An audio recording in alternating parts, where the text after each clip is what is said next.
Roppstar gang, what up, what up, what up? Appreciate everyone joining the live stream. Welcome to Friday Fan Discussions. This is the show for you guys to get your topics or questions answered that you may have, whether it's NFL or whether it is the Carolina Panthers. That's solely up to you what you want to ask and obviously say, whatever the case may be. So again, I appreciate everyone joining the live stream. Get this party started here shortly as I fix a couple of things here. Ooh, we're not rewatching that. We are not rewatching that. Okay. So some of you have already been in the Discord. Some of you already been in the Discord. And have already, put your stuff in there. You know what I mean? You've already put all your stuff in there. So appreciate everyone joining. We are going to get this party started. So let's go. Let's get right into it. First things first, I'm going to have to pull up a couple things that I want to discuss here right now. And then I'm going to pull up the Discord because some of you guys already presented a couple of topics you would like to discuss today. And then, but in the meantime, I already put some stuff up. So hold on one second. I'm going to go ahead and share my screen with some of those. Some of those questions that we got in the Discord.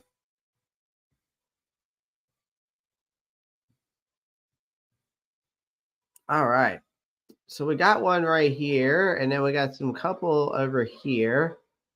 So we'll start from here, and we'll start with this. I think Zach wants to talk about this today because he wouldn't have posted it up in there if he didn't.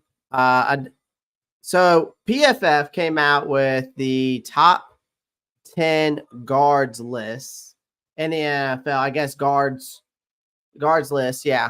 And then of course PFF, if y'all haven't checked it out, they came out with their top 32 guards in the NFL, and Robert Hunt and Damian Lewis made that list. That Robert Hunt was ranked number 10 and Damian Lewis was ranked number 29. So they do have so we have a top 10 guard in Robert Hunt.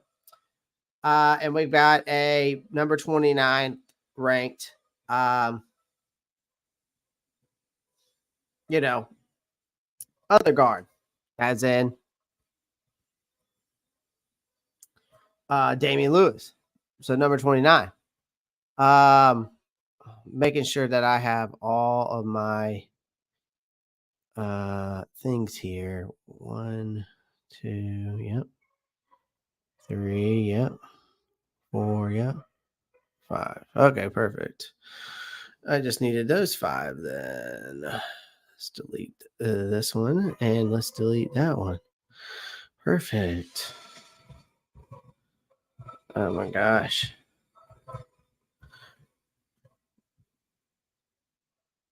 Okay.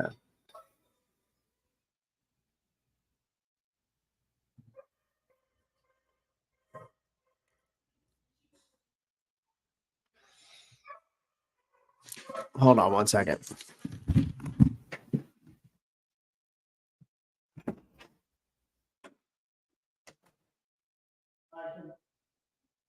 Are you done?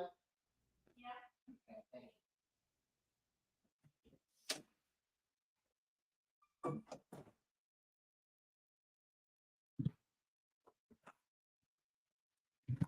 What's good, Supernova? Appreciate everyone in here. Make sure you pound that like button as you're coming in. All right, so Zach came up with this. Zach Rappaport, that's what we like to call him. Robert Hunt, the Big Kahuna. That's what I like to call Robert Hunt, the Big Kahuna. Coming out hot at number 10 as the Panthers' new guard. As you can see here, Robert Hunt is the guy who's a beast. He's the PFF contributor. Thomas Valentine this is what he had to say about him, said that Hunter's numbers in 2023 were exceptional. He allowed only just 5 pressures, the second fewest of any guard in the NFL. He had the lowest pressure rate at 1.3. Sure, the quick release of Tua Tagovailoa helps, but obviously Robert Hunt held to his own. So those were quoted by Thomas Valentine. So the Panthers were obviously they were so impressed with this guy that they offered him a whopping $100 million contract, and now he's got the crucial job of protecting Bryce Young.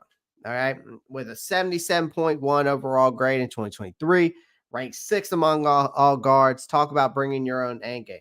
But let's talk about Damian Lewis real quick, okay?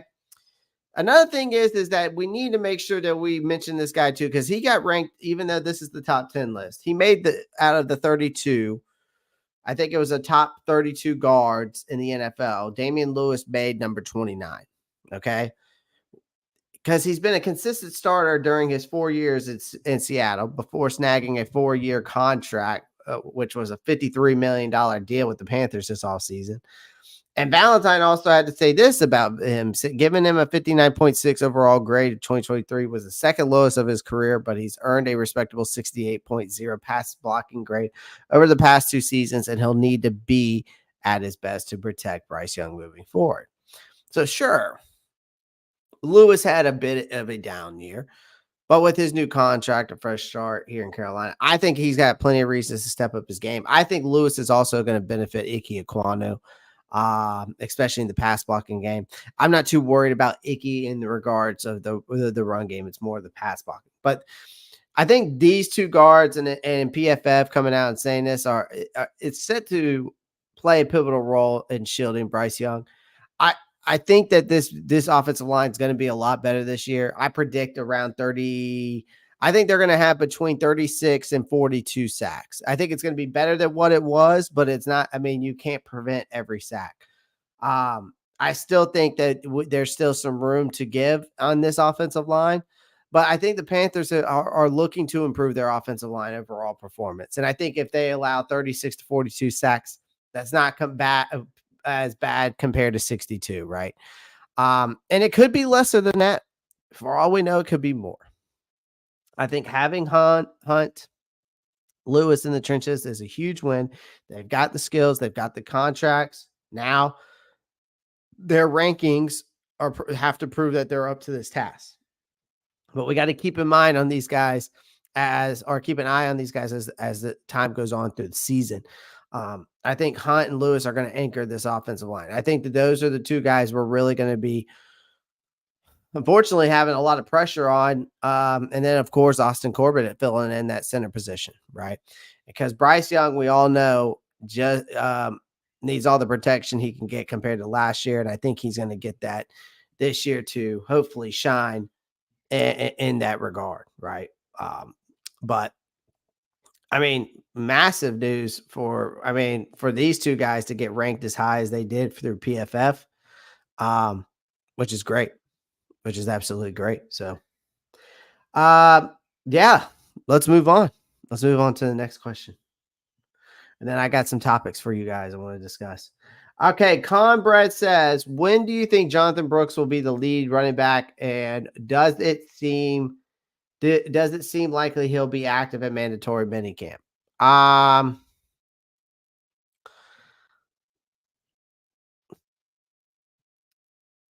It's really hard for me to say. I mean, he tore his ACL. So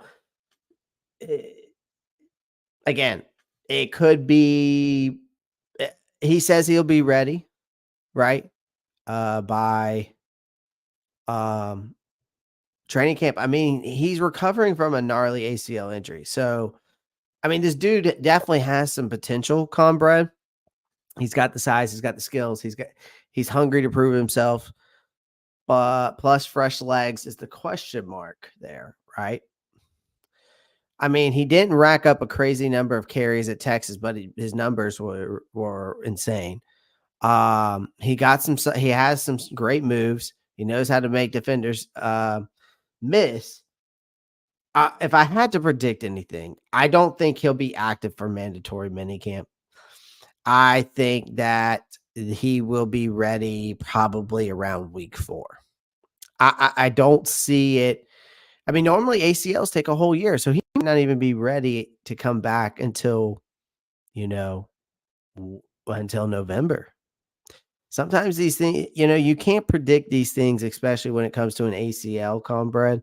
To your question here that I got highlighted, do you think will be the lead back? I think at some point he will be.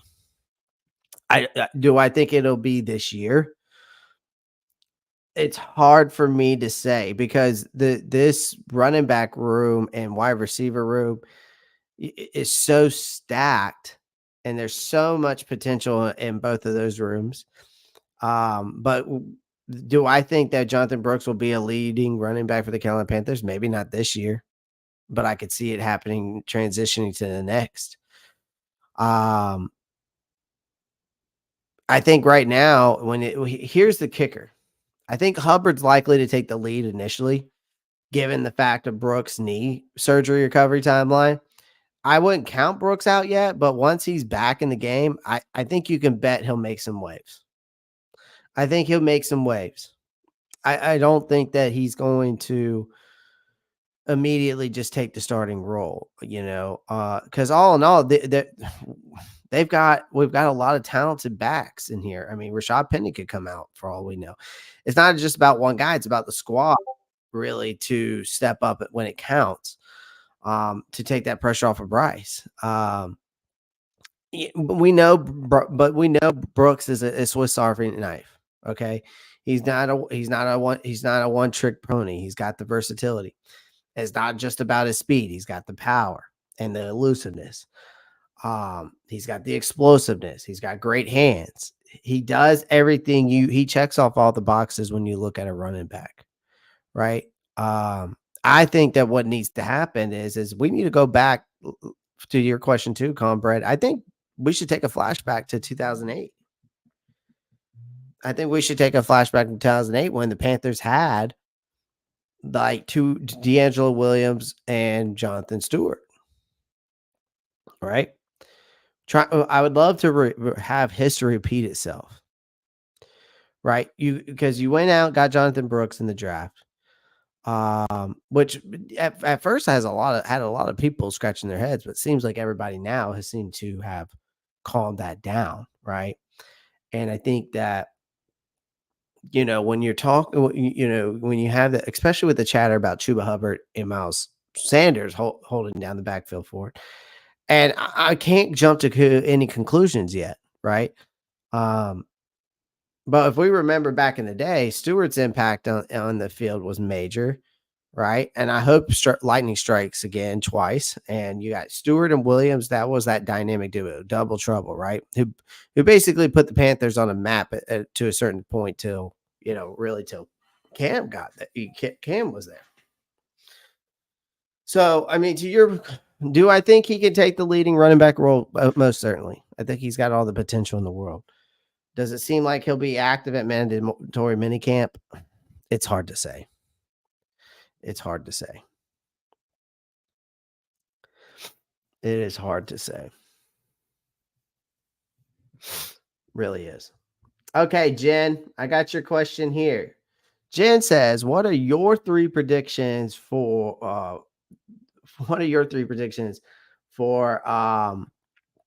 any NFL team this season?" So it's funny you asked that because I was actually going to make a short about that recently. And I do have some bold predictions. I think one of my predictions this year for any NFL team is I think Joe Burrow is going to have a comeback tour. I think he's going to. They had a rough ride last season, right? I think Burrow's ready to bounce back from his wrist injury. I think he's going to sling some serious passes this year with Higgins and Chase at his side. I expect Joe Burrow to light up the stat sheet and lead the league in passing yards. I think Joe Burrow will end up leading the league in passing yards. But there's another bold prediction that kind of goes along with the whole Bengals thing. I think the Steelers surprisingly win the AFC North. I think so. Here's the reason why. The Pittsburgh will reclaim the AFC North crown. They brought in some serious quarterback firepower with Both Russell Wilson and Justin Fields. I think another thing is I think Justin Fields takes over after I'm gonna say week 6. And with those two at the helm, I still think the Steelers are primed to make a major comeback and lead that division. Another bold prediction. I think Marvin Harrison's going to break records. I think he's going to rewrite the record book. With his insane skill set and Kyler Murray's trust, he's going to shatter rookie receiving records left and right. I think it's going to be a highlight reel for ages. So you better watch the Cardinals. Okay. All right. Another one that I have to answer Jen here is, and I was thinking about this the other day. I think the Dallas Cowboys are going to be a no-show to the playoffs. I don't think they make the playoffs. I think the Cowboys missed the playoffs this time around. I think that despite Dak's talent, I think the boys just didn't shake enough. They didn't shake enough things up this offseason. With that shaky O-line, limited depth, it's going to be a tough road for them ahead. And I think they're going to fall short, and the heads will roll, starting with Coach McCarthy, and I think Mike McCarthy will get fired at the end of the season.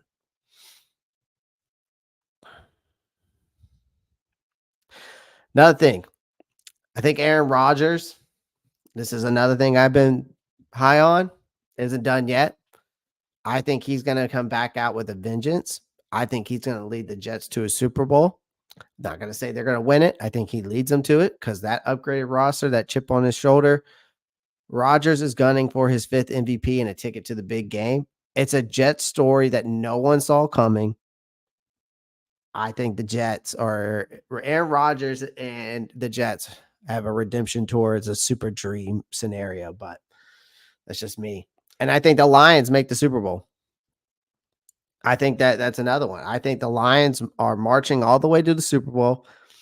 They're not leaving empty-handed. I think they actually win it. I think they're lined up. They're hungry for victory. I think they want to. Detroit needs a Super Bowl. They need to bring home that Lombardi Trophy for the first time. I think Detroit wins it all this year. I think Detroit wins it all. But those are all bold predictions.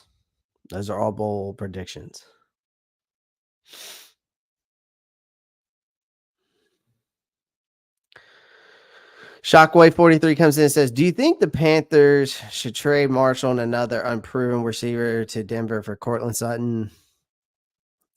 Not really, because then you're going to have to pay him. I don't see the. I mean, I like that. I would like to have Cortland Sutton on this team. I would not be mad about it. But you already went out and got Xavier Legette. You got Jonathan Mingo, who I am being patient with. I don't think he has proven himself yet. You're going to have to pay Cortland Sutton. I say no. You already have 2 guys that could be proven to be good, Legette and Mingo. And you have DJ. That's 3 wide receivers. I think that this bunch is already, I mean, I don't see the point of going to get him. I just don't. You're going to have to pay him. And we don't need to pay him. We don't need to pay another wide receiver. Let's see what else we got in here. I think we had a couple more in here. Let's see. Neo Shadow comes in and says, if we end up with a top 5 pick, this is what he's asking. Yeah, that's same way, Jay. I don't think Cortland Sutton's that good anyways. If we end up with a top 5 pick in the next year's draft, who will be the best QB for this team to eventually take the job from Bryce Young? Me personally, I would pick Quentin Ewers since he has since he's played with Yeah, I mean, honestly, if you look at the synopsis of the top 10 quarterbacks in this next coming draft, the first guy that you're going to look at, I'll show you. If we're looking at the top 10 NFL Draft Buzz, their quarterback list might be different than what I would predict. Their top quarterback they got Shedeur Sanders at number 1. I don't think Shedeur Sanders is number 1. I think Carson Beck is number one. He's the early front runner to be for QB uh, one in 2025. Sure, he might not be the same, have the same instant wow factor that Caleb Williams had last year, but I wouldn't sleep on Carson Beck. Um, I think he's the synopsis one. He boasts the pinpoint accuracy, the impeccable timing. The guy looks like he smokes mids for sure. Uh, but placing him in the top 5 of the FBS for both adjusted completion rate and average time throw, and he has a 91.5 overall grade last season by PFF. Um, 4th best in the nation. I would say this guy is the synopsis number 1. Yeah, I mean, a QBR rating of 115 over almost 4,000 yards, completion rating of 72%, 24 for 6. I mean, I think he's way better than Shedeur Sanders is. Way better. Shedeur, I have him as number 2. I'm hot on Beck. I think he's hot on his heels. I just think for one thing about Shedeur is that his dad, okay, is there's just too much baggage that comes along with this. Yeah, and I have nothing against his dad, Dion. I love Dion. But what we've heard through the media and what we've seen through the media, I just feel like there's too much baggage that comes along with this. Now, the Colorado QB I think he is a cerebral assassin on the field. He's boasting the 3rd best clean pocket passing grade, 92.9 in the country last season. The only guys ahead of him were Caleb Williams and Jaden Daniels. Sanders also keeps turnovers to a minimum, with a turnover-worthy play rate of just 1.6%, ranking him 4th among all FBS quarterbacks. It's very impressive stuff. But I have him at my number 2. Then I would go Quinn Ewers. Okay, Quinn Ewers had a rocky start, but he showed a massive improvement in 2023. He slashed his turnover worthy rate, play rate from like 3.6%, I think it was in 2022, and then just last year it was like 1.7%. But he bumped up his passer grade up to 85.6. So he's got a cannon of an arm. Don't get me wrong. He needs to bring the mullet back. That's for sure. But he will need to step up even more with the several top of his targets who have moved on to the NFL with Worthy and Mitchell. So I mean, when you ask me that question, Neo Shadow, those are my top 3. I think it's Carson Beck 1, Shedeur 2, Ewers. I'll say that it's at 3. With the rest of this list, though, I agree with Jalen Milroe at 4. I would actually put Drew Allard at 5. From the boy from Penn State. Connor Weigman, I would put at 6. Gabriel Dillon, where's he at? Is he not even on this list? Yeah, Gabriel Dillon, I'm putting at 7. And then Jackson Dart, I'm putting at 8. And Riley Leonard, I'm actually putting at 9. And then I'm putting Cameron Ward at 10. But that's just me. That's just me. So, but I hope that answers your question there, Neo Shadow. Another question came in from Marcos Cash says, do you think Chuba will have another career high rushing yards this upcoming season? I think that's another one. It's like, it's so hard for me to give y'all an answer on that, honestly, because here's the thing. When when it comes to these this running back room, it's hard for me to predict, right? It's hard for me to predict where Chuba will have another career high rushing yards this upcoming season because really, honestly, I don't know. I don't know because of the running back room, this running back room and why it's the same thing with the wide receiver room. I mean, for all we know, which I'm going to talk about here shortly, is that Xavier Legette could end up being our synopsis on number one. Um,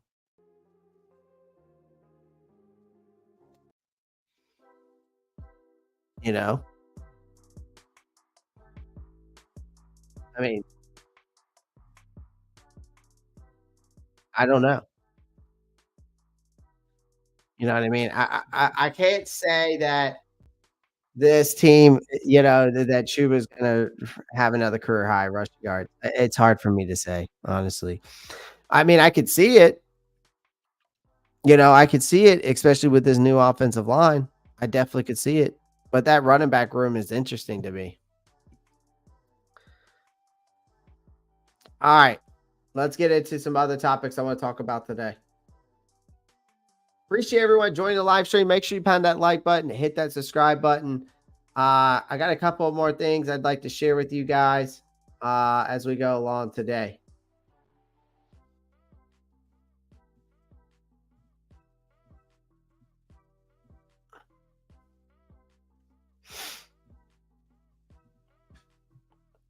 Okay, Smith Wade, is he day one? Is he ready for?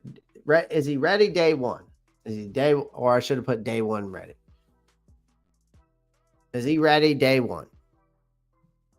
Because there has been a lot of rumors right now that Charles Smith Wade, okay, Charles Smith Wade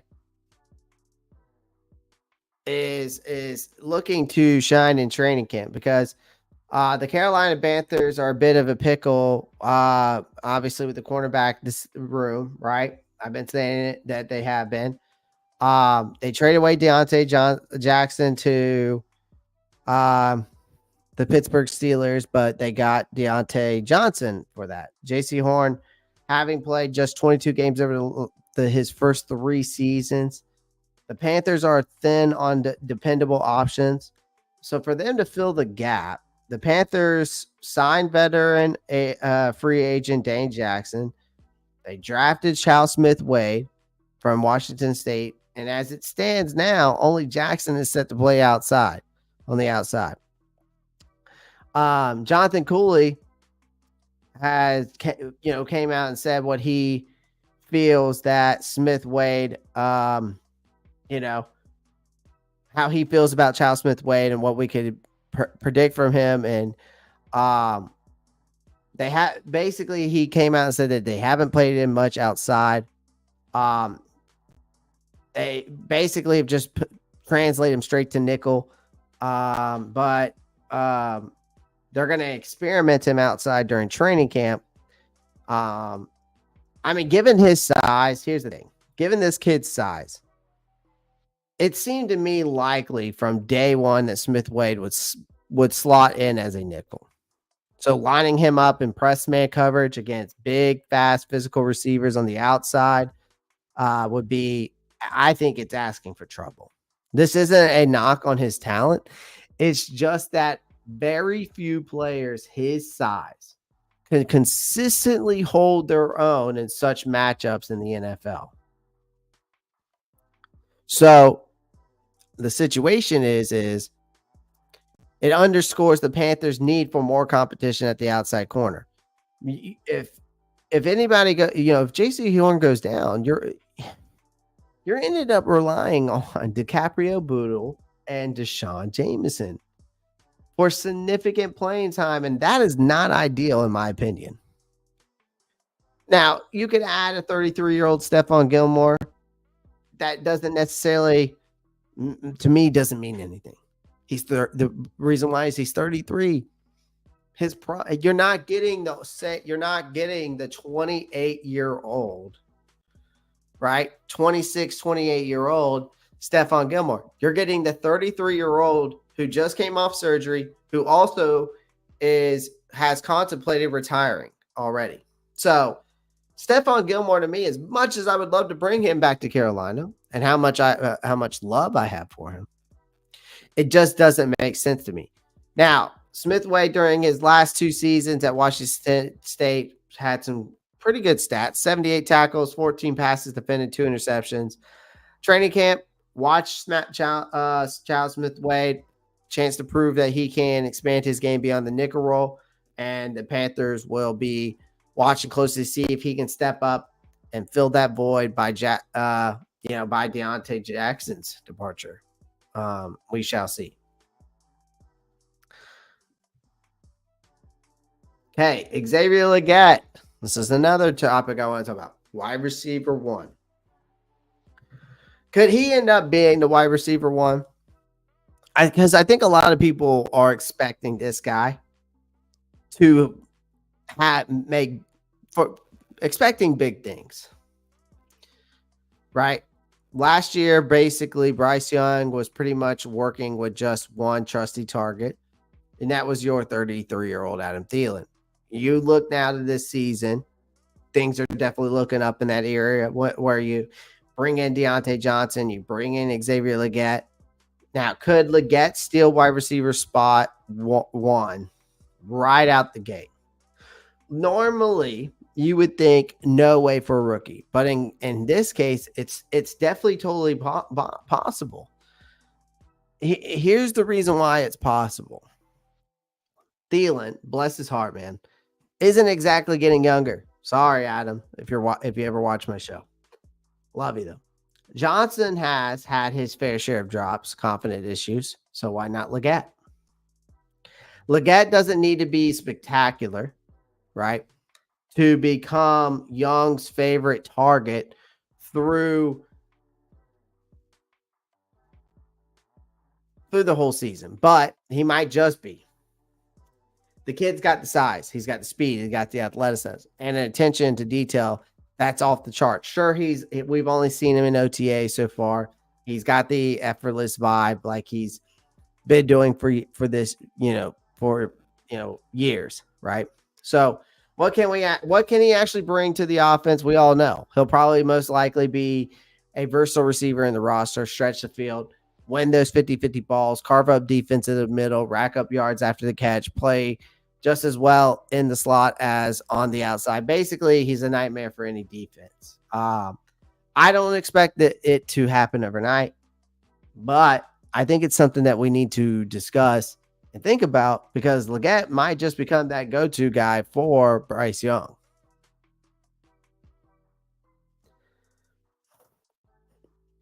Rock 2 flavors. Why is no one talking about Willie Drew? Well, I mean, I think Willie Drew definitely can make the roster.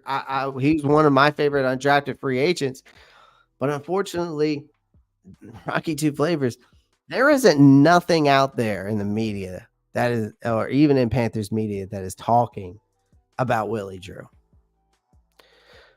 I don't even think any Panthers content creators are talking about him, honestly. I've talked about him on my show before, and I think Willie Drew is an absolute baller. An absolute baller. I have nothing against Willie Drew whatsoever.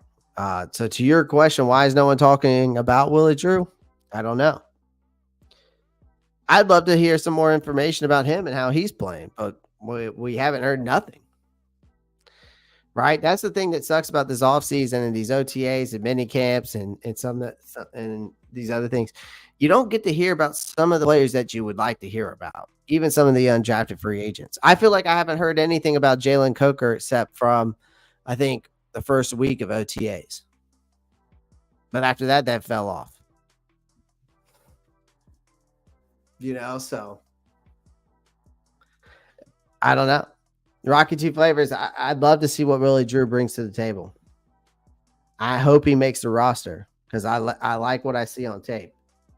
So another thing that I found interesting, because I was looking on like our cap space, and I was just like, how do we the Panthers have the 5th lowest cap space.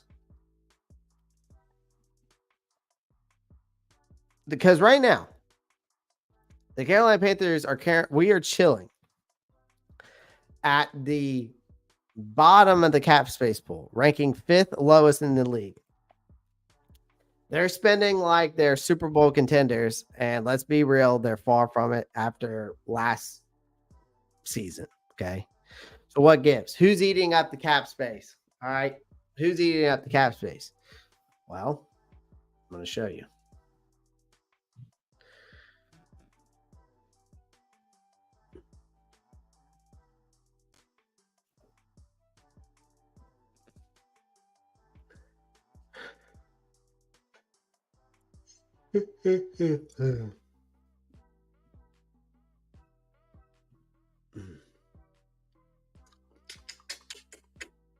So as you can see, we are the 5th lowest. I'm going to show you here in a second.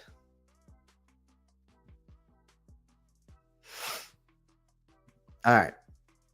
So as you can see, we are the 5th lowest right here.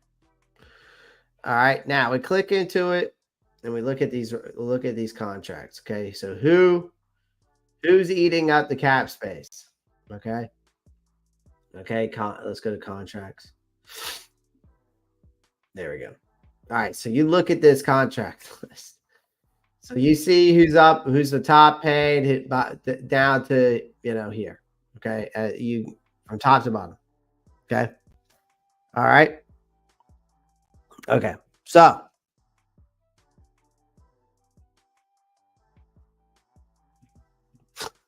J issue. Sometimes I bring the fire, my friend. Sometimes I do.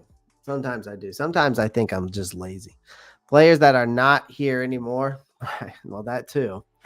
That too. Okay, so and here's the guarantee side. This is the average guarantee per year, total guaranteed, average pay per year, total value, and so on and so forth. Okay. So this is the reason why right here, when you look at these contracts, why we are the 5th. Okay. The top cap eating food chain is obviously Mr. Derek Brown, but Taylor Moton is also right there. He's hogging just over 10%. If you look at it, he's hogging over 10%. Taylor Moton's hogging just over 10% of the Panthers' total cap space, according to Over the Cap. Okay. Right behind him is, of course, Deontay Johnson, Adam Thielen, Bryce Young, and there's more. Miles Sanders, despite not having a great season. So he holds the 8th highest cap hit. Okay, Sanders does. This is just like based off the contracts, though. Okay. All right. I think if I go back to this, it will tell you. Yeah, 8th. There you go. 8th. Okay. This is based off who's eating it the most. Taylor Moton is literally eating 10% of our cap space. I should have showed you this way. But anyways, people are already talking about cutting him loose. But will that help? Well, not really. Unfortunately, it doesn't. Because they're going to take a major cap hit. Here's the thing. If you want to keep fix the cap mess, you can get rid of Sanders, but there's a certain way you have to do it. So Sanders seems like the obvious post June 1st can't cut candidate, right? Cutting him barely makes a dent. Okay. 200,000 saved. But then you take a whopping of you save 200,000. But you would end up taking like 7.5 in dead money. So trading him, on the other hand, could save the day. Trading him means only 1.5 million in dead money and a cool 6.2 million in cap space saved. So Miles Sanders might be on the trade block. Okay.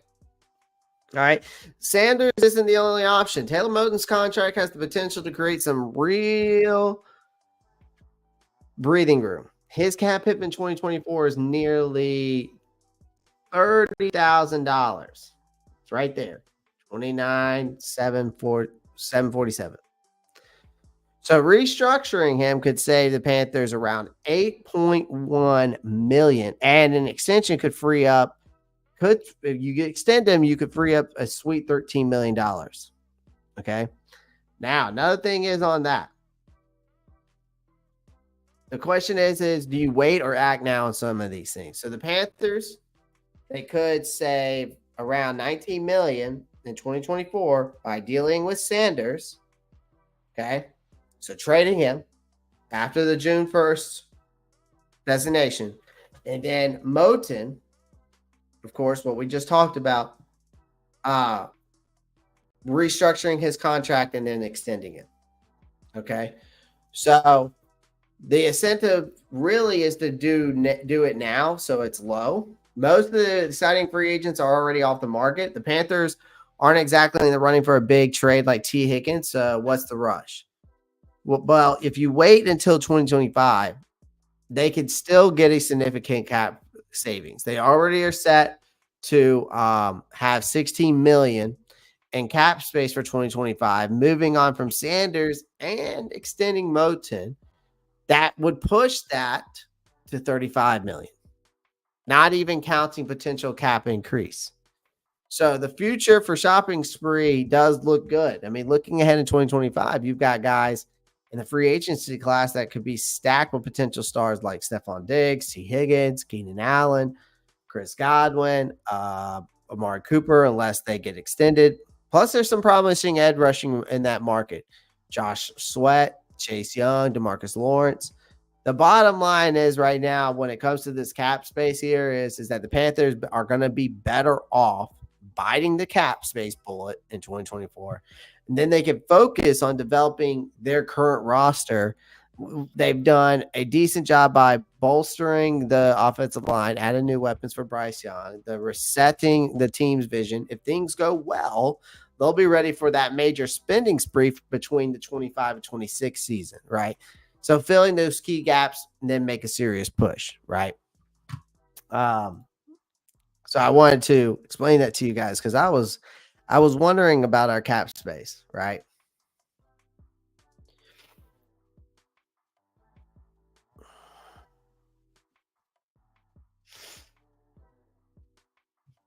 Clay, I like that new wide receiver we signed.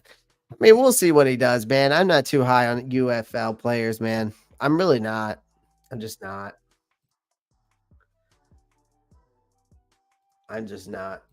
So that's how the Carolina Panthers have the 5th lowest cap space, to break it down for you.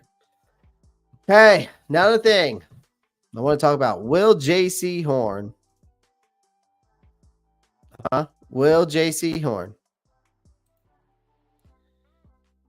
prove the doubters wrong? Can he be that comeback kid? The Panthers have zilch to play for. They had zilch to play for last season and that finale against the Buccaneers. It was a miserable season. Okay. J.C. Horn, our star cornerback, was laser focused, even though he only played like 7 games, whatever it was. But there's a kicker. He's got the rare talent, but there's a kicker here. Horn's talent has been overshadowed by the fact that he's fragile. He's played just only 22 of the 51 possible games since being drafted 8th overall in 2021. That's the second lowest among top 10 cornerbacks in the past 2 decades. So the only one who played less was D. Milner, whose NFL career ended in 2016. So turning a new leaf here is that the Panthers recently picked up Horn's option, giving him another shot to prove he is among the elite. This offseason, he's been in full participant. So he also stepping up as a leader in secondary, filling the void left by Dante Jackson. Horn missed OTAs last year due to that grade 2 ankle sprain. Then a non-contact hamstring injury in 2021 sidelined him for 10 games. It was deja vu all over again for this kid. And then when he fractured, it's 3 bones in his foot too. So what's different now? Well, he's revamped his workout routine, focused on strength and conditioning. Xavier Legette, who played with Horn at South Carolina, has praises him on his technique. Legette credits him for making him better, but the numbers don't lie. Despite limited time play, Horn's stats are definitely promising. When you go look at his next gen stats, opposing quarterback rating of 71.7, 18th among DBs, 194 DBs targets, 75 plus times since 2021. Yards after the catch, 2.9, 19th among the same group. And then yards per target, 6.5. League average is like 7.5. So looking ahead, Horn's dad, former NFL receiver Joe Horn,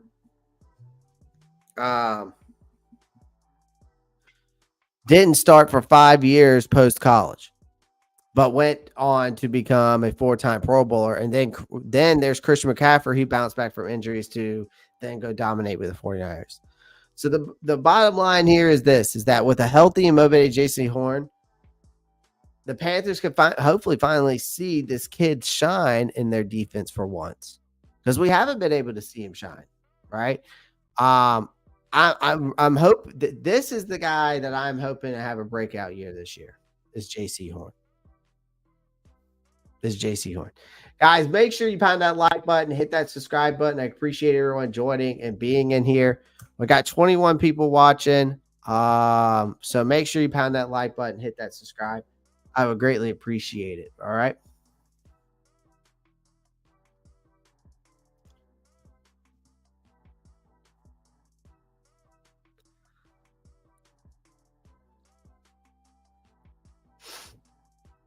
All right, let's move on to the next topic. You're not going to like this one.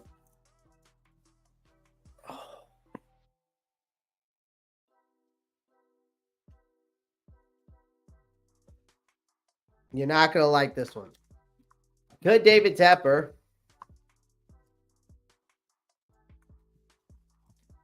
move the Carolina Panthers? Now the question is where are we going to move them? I know that's probably a question. Where are they going to move? Where is he going to move them?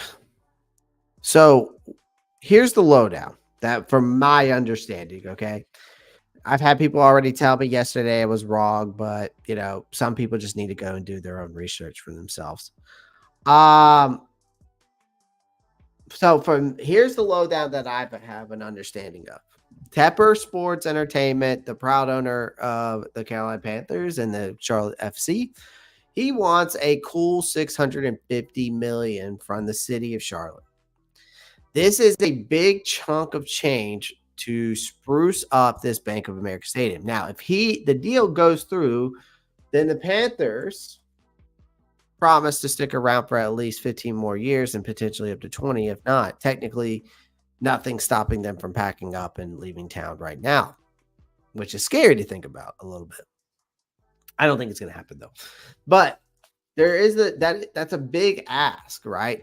Because when he proposed that plan to secure that $650 million for renovations to the Bank of America Stadium, which will be completed by 2029. Tapper Sports Entertainment is ready to chip in around $150 million on top of what we've already invested and planned. So the city's share would basically only cover safety and security upgrades, better bathrooms, revamp the locker rooms, and the latest tech, among other things. So what if they don't get the money? Without a new deal, the Panthers are technically free agents regarding their location. The previous agreement that kept them tied to Charlotte expired back in June of 2023. So right now, the Panthers could bolt without facing any penalties. However, they don't seem interested in moving, at least for now. They've got an uptown practice facility in the works after bailing on a project in Rock Hill, and they haven't made any noise about relocating. So what are the Panthers saying here? What are the Panthers saying here? Well, They made a statement. Christy Coleman made a statement. The president, she made a statement. I'm not going to. Basically, she said that they're proud to be in Charlotte and they consider it home. It's got a special place for these fans and the FC fans for nearly 30 years. And then she said today was the first step of series of conversations with the public officials, and the goal is to build a collaborative partnership so that the community can assess and can continue to generate a unique memorable experience for the fans. All right, it's an economic impact for the city and region. Blah blah blah blah. So she made that statement. So where's the money coming from? So the city is funding for the stadium project. That would come from the hospitality and tourism taxes, which are pretty restrictive. Okay? Which are pretty restrictive. All right? These funds can only be used for tourism and tourism-related activities. And traditionally, they've been spent on maintaining venues and facilities, and then the city and community leaders are using this fact along with the economic impact numbers to push the project forward. Malcolm Graham, the chairman of Charlotte City Council's Jobs and Economic Development, made it clear that no public housing, no homelessness, no crime, no public safety, strictly embarked for travel and tourism. So then here's the economic impact. The Bank of America Stadium brings in a whopping $1.1 billion annually, with a 706 credited to the Panthers alone. Now, according to the assistant city manager, Tracy Dotson, and that was according to her, but let's keep it real. Research often shows that these economic impact numbers are a bit well inflated. People would likely spend their disposable income elsewhere in a community if not at the stadium. So could the Panthers really leave? Technically, yes, they could. Team's previous agreement again expired in June 2023. So there's no penalties if they decide to move. Charlotte FC was founded in 2019. It's unclear if there are any local restrictions prevent them from relocating. And if either team decides to move between now and 2027, taxpayers could choose to buy the stadium from Tepper Sports Entertainment. So the city council vote, the hefty $650 million ask might be a tough sell, especially considering the Panthers haven't had a winning season since Tepper took over and bought the team for nearly $2.3 billion back in 2018. So the city is already forking out $275 million to renovate the Spectrum Center for the Charlotte Hornets. But what the fuck have they done? So if the Panthers decide to leave, they joined a recent trend of the NFL teams relocating over the stadium disputes. Here's the thing that you got to remember. Remember when the Rams, Raiders, Chargers all filed for relocation back in 2016? The Rams and Chargers headed to Los Angeles, and the Raiders set up shop in Las Vegas. The bottom line here is that the Charlotte City Council is expected to vote on this proposal by June 24th. So the Panthers' future in Charlotte might hinge on that decision. Just so y'all know. What's up, Landon? How are you? Appreciate you joining, man. So, dude, it's crazy to think about with some of these things. It's crazy to think about.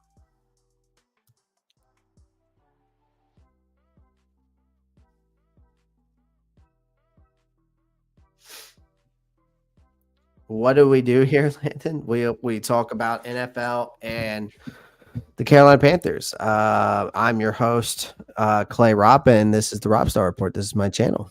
So that's what we do. That's all I got today. Let's see if I missed any fan discussion questions for today. I think I got them all. Yep, it looks like I did. So appreciate everyone joining the live stream. We're going to keep it short and sweet today. I appreciate everyone being in here. Had some good questions, had some good topics. I had a couple topics for you guys I want to discuss. So I appreciate everyone joining the live stream. Make sure you pound that like button, hit that subscribe button. I'm going to try to go live this weekend to catch up with you guys a little bit, because since I didn't go live at all, basically from obviously moving into a new home, right? That takes a lot of your time, but I'm going to try to catch up with you guys this weekend. Definitely going to get some shorts out to you. Posted up three shorts today. So Joe, do me a favor, go check out those 3 shorts today. Go check them out, like them, subscribe, and leave a comment. But everybody, I hope y'all have a blessed weekend. Appreciate everyone joining the live stream as always. And y'all know what to do. Keep pounding. Peace.